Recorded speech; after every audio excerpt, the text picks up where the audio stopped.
ગુજરાત અને મહારાષ્ટ્રની સરહદ પર આવેલા નવાપુર અને નંદુરબાર વિસ્તારમાં બર્ડ ફ્લૂનો કેસ નોંધાતા ખળભળાટ મચી ગયો. 30 એપ્રિલે પોલ્ટ્રી ફાર્મમાંથી લેવાયેલા સેમ્પલમાં વાયરસ પોઝિટિવ આવતા તંત્ર તાત્કાલિક એલર્ટ મોડમાં આવી ગયું. તંત્ર દ્વારા 1 કિલોમીટરની ત્રિજ્યામાં આવેલા તમામ પોલ્ટ્રી ફાર્મમાં કુલિંગ ઓપરેશન હાથ ધરી અંદાજે 2.5 લાખ મરઘાનો નિકાલ કર્યો છે. આ ઘટનાની અસર સુરતના ઈંડા અને મરઘાના વેપાર પર પણ પડી છે. નવાપુરથી સપ્લાય બંધ થતા વેપારીઓને મોટું નુકસાન થઈ રહ્યું છે. હાલ ગુજરાત અને મહારાષ્ટ્રના સરહદી વિસ્તારોમાં કડક ચકાસણી અને સાવચેતીના પગલાં લેવામાં આવી રહ્યા છે, જ્યારે તંત્રએ લોકોને અફવાઓથી દૂર રહેવાની અપીલ કરી છે. આરોગ્ય મંત્રી પ્રફુલ પાનસેરિયાએ લોકોને અપીલ કરી છે કે ગભરાવાની જરૂર નથી. ગુજરાતમાં બર્ડ ફ્લૂનો એક પણ કેસ નોંધાયો નથી. મહારાષ્ટ્રની અંદર નંદુબારના જિલ્લામાં બર્ડ ફ્લૂનો કેસ સાબિત થયો છે, પણ ગુજરાતમાં આપણે એક પણ કેસ નથી. કોઈ ગભરાવાની જરૂર નથી. કોઈ પણ અફવાઓથી કરવાની જરૂર નથી. આપણી આખી ટીમ એ બોર્ડર પર આરોગ્યની કામગીરી કરી રહી છે. સરાઉન્ડિંગ 10 કિલોમીટર એરિયાની અંદર H5N1 ક્યાંય પણ ન થાય એ હેતુથી પોલ્ટ્રી ફાર્મની અંદર પણ તપાસ કરવામાં આવી છે અને એના નમૂના લેવામાં આવ્યા છે.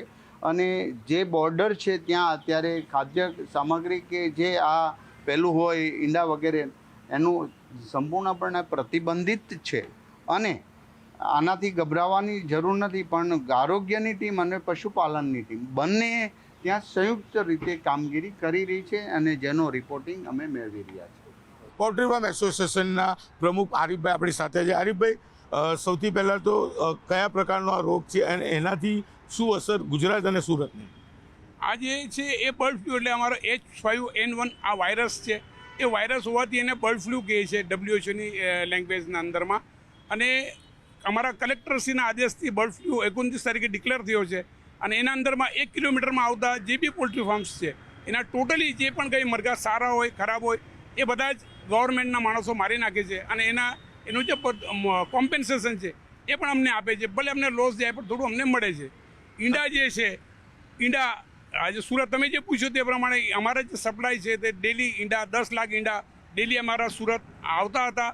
પણ અત્યારે કલેક્ટરશ્રીના આદેશથી અમારો ટોટલી ફાર્મ બધા સીલ છે. તો અહીંયા સપ્લાય છે સુરતનો સપ્લાય અમારો ટોટલી અત્યારે બંધ થઈ ગયો છે. સાહેબ, કેટલા મરઘા મારી નાખવામાં આવ્યા છે અને આજે 10 લાખ ઈંડા આવતા ત્યારે દરરોજનું અંદાજે કેટલું નુકસાન? આમાં જે છે 1 કિલોમીટરના અંદરમાં જે આવતા હતા એ 2,40,000 મરઘા એ લોકો મારી નાખ્યા છે. ત્યાર પછીના બીજા 2 કિલોમીટર અને 3 કિલોમીટર એના એ જે બફોર્સ ઝોન છે એના અંદરમાં હજુ બી 7-8 લાખ મરઘા છે. એના બ્લડ સેમ્પલ એ લોકોએ ભોપાલ મોકલ્યા છે. એનો રિપોર્ટ આવ્યા પછી ગવર્મેન્ટ એના ઉપર ડિસિઝન લેશે.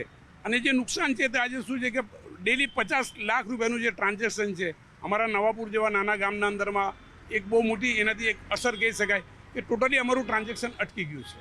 બિલકુલ, આરીફભાઈએ વાત કરી તે પ્રમાણે ભલે બર્ડ ફ્લૂ નવાપુર અને નંદુરબાર જિલ્લામાં હોય પણ તેની સીધી અસર સુરતમાં જોવા મળી રહી છે. કારણ કે સુરતમાં દરરોજ 10 લાખ ઈંડા આવતા હતા. સુરતીઓ ઈંડા ખાવાના શોખીન છે, ત્યારે ઈંડા આવવાના બંધ થયા છે. ત્યારે બીજી બાજુ જે બર્ડ ફ્લૂ છે તેને લઈને દિલ્હી 50 લાખનું નુકસાન નંદુરબાર નવાપુર ડિસ્ટ્રિક્ટને થઈ રહ્યું છે. કેમેરામેન જીગર ગુગલ સાથે કૃતેશ પટેલ, ન્યૂઝ 18 ગુજરાતી, સુરત.